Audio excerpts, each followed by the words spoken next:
Domestic violence is the new fad, with it cropping up all over sports media between Aroldis Chapman in baseball, Alex Galchenyuk's girlfriend in hockey, and just about every third player in the NFL. Now it's crept into the YouTube world with the he cried, she cried videos going back and forth between Matthew Santoro and Nicole Arbor. Instead of picking a side like everyone else does, I'd rather just tell you a story about my abusive relationship, which I alluded to on the last episode of my podcast, Triggered. In my senior year of college, I fell for this girl. Let's call her A. Our relationship started off great until one night I went out to a party with a group of my friends, which included a few girls that I had been friends with for the past couple of years. This girl that I was hooking up with, A, although we never said we were exclusive at this time, mind you, was livid that I was hanging out with this group of girls and told me that she didn't like them, even going as far as to make fun of them. She told me that she didn't like me hanging out with them, and I told her that I wouldn't anymore, even though I knew it wasn't fair of her asking that of me. So instead of being a complete dick and cutting them out completely, I would sneak off to hang out with them only when A had prior commitments and saying I was doing something completely different. Then something happened one time when I was hanging out with this group of people. One of the girls kissed me when we were both drunk, and we ended up hooking up that night. This started a long trend of me and this other girl, let's call her B, always hooking up whenever we'd go out drinking together, which wasn't that often because technically I wasn't supposed to be spending any time with her or that group of people. So now I'm in a tough spot. I like both of these girls and I've been hooking up with both of them. I liked A because we always had fun even though she had these weird demands, and I liked B because I could be myself around her. So one night, before both of us started drinking, I was over at B's house when I tried to make out with her. She stopped me and told me that we shouldn't be doing this anymore, which really sucked because I still liked her. Flash forwards to the end of senior year, and after not hanging out with B for a while, she hit me up late night for that booty call. I went over to her place and we hooked up again, but still not sober, we were both drinking. About a week later, I was out with A at a bar when B and her friends showed up. A and B started arguing and yelling at one another, but B kept our secret about spending time together and hooking up. Mind you, it was only A that said that she didn't like B and started the fight. A went to go pour a beer on B's head when I grabbed A by the arms and led her outside, and eventually we went home together.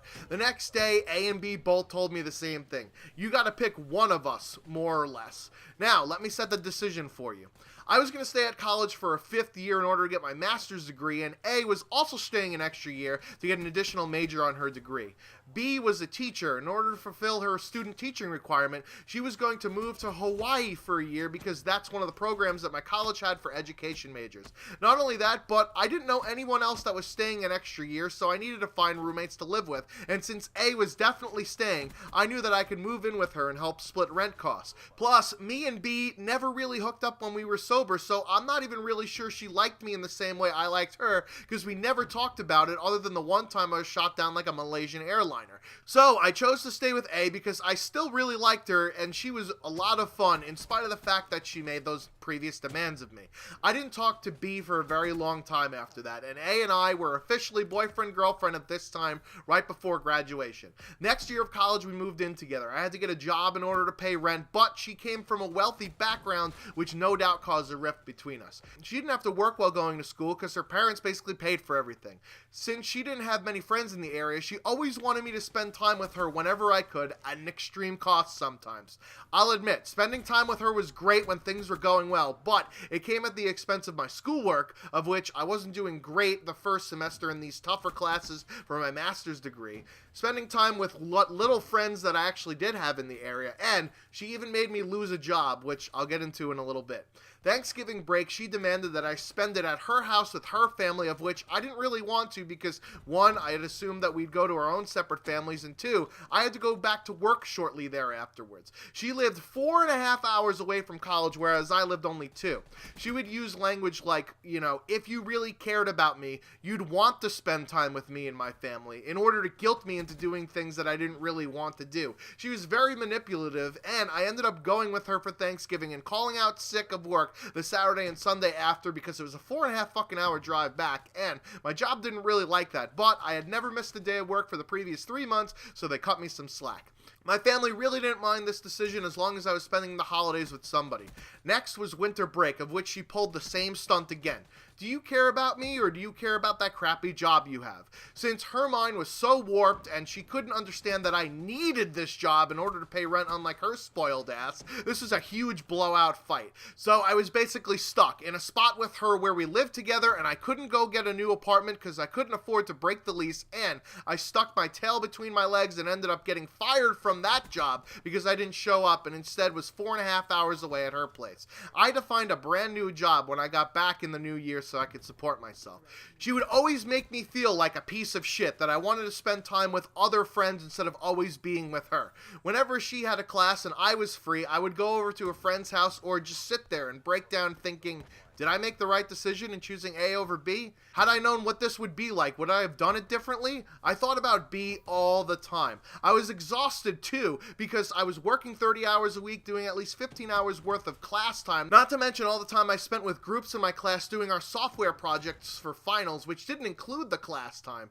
And any waking second that I didn't spend doing those things, I felt like I had to entertain this girl because she didn't have a job and only took 8 hours worth of classes a week. She had time to herself and wanted to hang out with me whenever I was free. I was stuck. I had to stay in this apartment because I couldn't afford to break the lease and move out on my own. And forget about breaking up with her. Could you imagine how she'd behave if I told her I didn't want to be with her anymore and I had to live with her? This would be an even worse disaster. Around this time, the song Hate Me by Blue October was really, really popular, and she loved the song. This reflected our relationship because every time I listened to it, I'd break down inside because the lyrics I felt spoke to me as the subject of the song and how she made me feel like I was the bad person in the relationship even though I knew I wasn't doing anything wrong. I would second guess myself constantly and I walk on eggshells all the time. The psychological mindfuck stays with me even today as I always apologize for my role in whatever happens even when it has nothing to do with me, and I'll be quick to throw myself under the bus in bad spots, as some of the buddies that I collaborate with on YouTube will definitely attest to.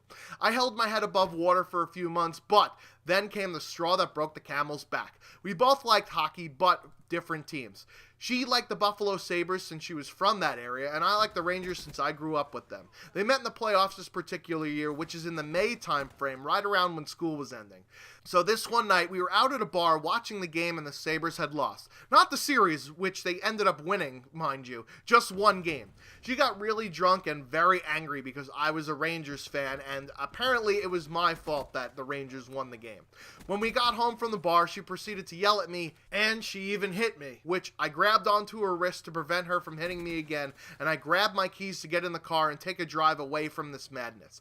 As I went outside to get in the car, I noticed my window of my bedroom was cracked open, and then clothes started flying out of nowhere, flying out the window and onto the street 1 story below. Like a scene out of a sitcom, she went in my bedroom and proceeded to throw all of my clothes out of my dresser and onto the street below.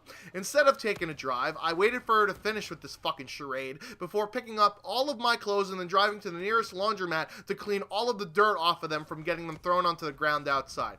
That was it. We only had 1 month left until our lease was up and I could finally be free of this disaster. I checked out of our relationship on that night. I wouldn't care if she would psychologically abuse me by telling me I'm a piece of shit, nor would I give a shit how she felt if I didn't do something she wanted to do. I was done. So done, in fact, that the only time I've ever cheated on a girl was around this time period. I wasn't looking for it, but it just sort of happened one night when she was doing some work for school and I went out with some friends and hooked up with some girl that I knew. So then came the day. I helped her pack up her shit and move down to New York City where she got a job. I stayed up in the Poughkeepsie area because that's where my job was. I had never broken up with a girl before, and it was always them that had broken up with me, and I couldn't do it on moving in day because she was already sad about leaving, but she was moving in with 2 friends, so I felt they could be there to entertain her instead of me. Unfortunately, the opposite happened, and she was miserable in this place because her parents weren't paying for her anymore and she could barely afford to live in Manhattan because it's expensive as shit. Every time I rode on the train down, I would psych myself up to break it off with her, but then whenever I'd see her, she'd be so happy to see me that the notion of breaking it off with her just hurt me inside to do. She was actually suicidal when she was living in that apartment. I came down one time and she threatened to harm herself only to get to her door and she had passed out from the medications or alcohol or whatever she was doing, and her roommates were also asleep. I called their phones but nobody picked up. A wasted trip for absolutely nothing. On a weekday, mind you, when when I had to wait in Grand Central for the first train back up to Poughkeepsie at 4:40 a.m., only to work the next day. She couldn't afford to do anything in the city and wasn't used to having to save money or to live small. Eventually, when I would come down to visit, it would always end up with me comforting her by buying her something expensive that she really didn't need, like a Marc Jacobs sweater or some other designer pair of shoes. She would be happy, and then in turn it wouldn't make me a miserable person by having to deal with her on the phone during the week. But eventually that feeling turned into apathy. I didn't want to break up with her because I knew how unstable she was, but I decided that enough was enough one day. She told me that she wanted to go out shopping with me when I just wanted to hang out in her apartment and spend time with her. This had gone on for months too long. I cut her off. I told her I couldn't continue this anymore, and she seemed to understand. In reality, what most likely happened is she fell for somebody else because about a month later she was dating a coworker of hers. Even after we had broken up and she was with this other guy, she still tried to manipulate me into doing things. About 2 months after we had broken up, we had spoken sporadically still. She was moving out of that apartment and into a different apartment, which was a lot cheaper, but she didn't have that many friends in the area, so she called me up to ask her to help her move in. I declined, and she didn't enjoy that very much. She made me feel guilty again about not doing something that, quite frankly, I shouldn't have had to been on the hook for. We were no longer dating. You have a new boyfriend, and I'm sure that he had friends that could help you move. She would give me the classic line, friends are supposed to be there to help you out when they need it, to make me feel guilty about it. And I told her straight up, I'm not your friend anymore. You've treated me like this for 2 long years, and I'm not putting up with this bullshit. That was the last time we spoke on the phone, although she's told me happy birthday on my Facebook wall a few times. Bottom line, even guys can be the victim in an abusive relationship. Mine wasn't physical abuse, but instead psychological abuse. It was 2 years of hell perpetrated by somebody that would choose phrases that would make you feel like you were in the wrong and made you feel like you were less than nothing. None of my friends liked to hang out or be around her, and I was stuck on my own. Usually when all of your friends are unanimous about someone, they're right about this. Trust their judgment because yours can be clouded by subjective feelings or attachments because of this psychological abuse. When I finally broke up with this girl, all of my friends were there to have my back, even though they told me this chick was bad news from the start. Even though I had shut them out because I thought they weren't right about this girl, they understood the shit situation that I was in and was happy for me to be around again. Oh, and the other girl, B, she reached out to me eventually, and I apologize for how I treated her. I don't regret my decision because she eventually found somebody that she loves, and they have 2 kids together. I'm not so sure about the kids, so I don't think I would have been happy in that relationship because I know that she really likes kids. Not to mention, I most likely wouldn't have had the lesson of this volatile type of relationship. I knew never again to put myself in that predicament, and I hope you guys learned that lesson from this story too. Even though it's not a positive trait, sometimes it's okay to be selfish. Being selfless will get you into situations like this. It'll get you into predicaments where you are the victim, even though the other person will make them seem like they are the victim. You do not want to be a doormat. Do not let people talk down or just trample on over you. You are worth more than that. I eventually found somebody with whom the highs are even higher, but the lows are non-existent, and that's who I decided to marry.